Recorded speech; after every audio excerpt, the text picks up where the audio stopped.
लोकसभा चुनाव 2024 के चौथे चरण के तहत सोमवार को 10 राज्यों और केंद्र शासित प्रदेश के 96 निर्वाचन क्षेत्रों में मतदान हुआ। इन सीटों पर औसतन 66% वोटिंग हुई।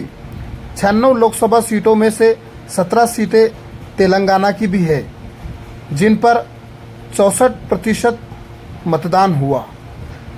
तेलंगाना में हैदराबाद सबसे हॉट सीट मानी जा रही है, जहां इस बार ऑल इंडिया मजलिस इत्तेहादुल मुस्लिमीन के अध्यक्ष और मौजूदा सांसद असदुद्दीन अवैसी का मुकाबला बीजेपी की प्रत्याशी माधवी लता और कांग्रेस के उम्मीदवार मोहम्मद वसीउल्लाह समीर से है। हैदराबाद संसदीय सीट अनारक्षित है। ये एमआईएम का गढ़ माना जाता है। पिछले 4 दशकों से इस सीट पर एमआईएम का ही कब्जा है। असदुद्दीन अवैसी ने पिछले 4 बार यहां से जीत हासिल की। वहीं उनसे पहले उनके पिता सलाउद्दीन अवैसी इस सीट से जीतते आए हैं। हैदराबाद में इस बार 46% लोगों ने ही अपने मताधिकार का इस्तेमाल किया। कम वोटर टर्नआउट के बाद चुनावी नतीजों को लेकर कई तरह की अटकलें लगाई जा रही है। एमआईएम और बीजेपी के बीच सीधी टक्कर इस चुनाव में देखने को मिल रही है। पिछले 3 लोकसभा चुनावों की बात करें तो 2019 में 44%, 2014 में 53% और 2009 में 52% मतदाताओं ने अपने मत का उपयोग किया था।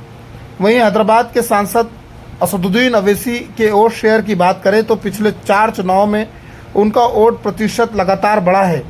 2004 में 37, 2009 में 42, 2014 में 52, तो वहीं 2019 में अवैसी ने 63% मतदान हासिल किया था।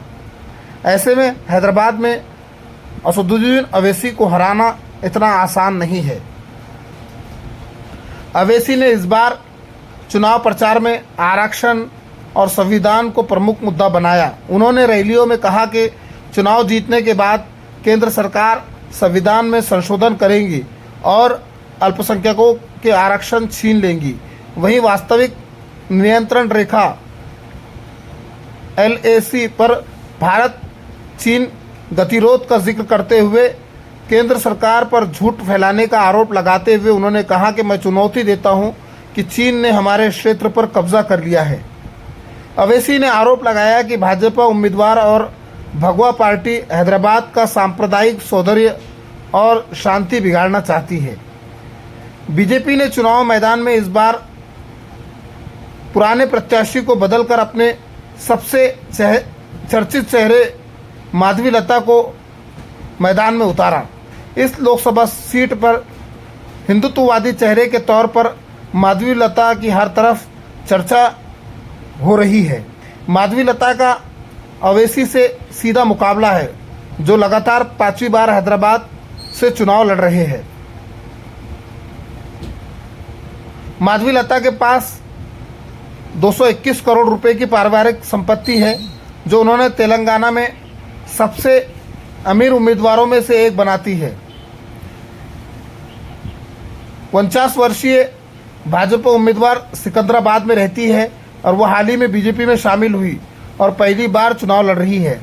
अपने चुनाव प्रचार के दौरान माधवी लता अक्सर केसरिया वस्त्र में नजर आई। रामनवमी जुलूस के दौरान एक मस्जिद की ओर काल्पनिक तीर चलाने के इशारे के लिए पुलिस ने उन पर मामला भी दर्ज किया है। एक सवाल के जवाब में उन्होंने कहा कि मदरसों में पढ़ने वाले मुस्लिम महिलाएं हिजाब पहन सकती है, लेकिन आम स्कूलों में धार्मिक ड्रेस कोड की इजाज़त नहीं दी जा सकती। इन सब मुद्दों को लेकर इस बार हैदराबाद की चुनावी सरगर्मियां काफ़ी तेज़ दिखाई दी। अब देखना यही होगा कि 4 जून को आने वाले नतीजों में कौन बाजी मारता है। वैसे आंकड़ों पर नज़र डालें तो असदुद्दीन अवैसी हर बार ही मतदाताओं को लुभाने में कामयाब रहे हैं। उन्होंने 4 बार लगातार मतदाताओं के दिल में जगह बनाई है और उन्हें हर बार वोट का प्रतिशत बढ़ता ही मिला है। तो इस बार भी उम्मीद जताई जा रही है कि असदुद्दीन अवैसी हैदराबाद से एक बार फिर जीत दर्ज कर सकते हैं। ये तो रहा एक एनालिसिस, लेकिन आने वाले 4 जून को ही पता लगेगा कि आखिर इस चुनाव में कौन बाजी मारता है।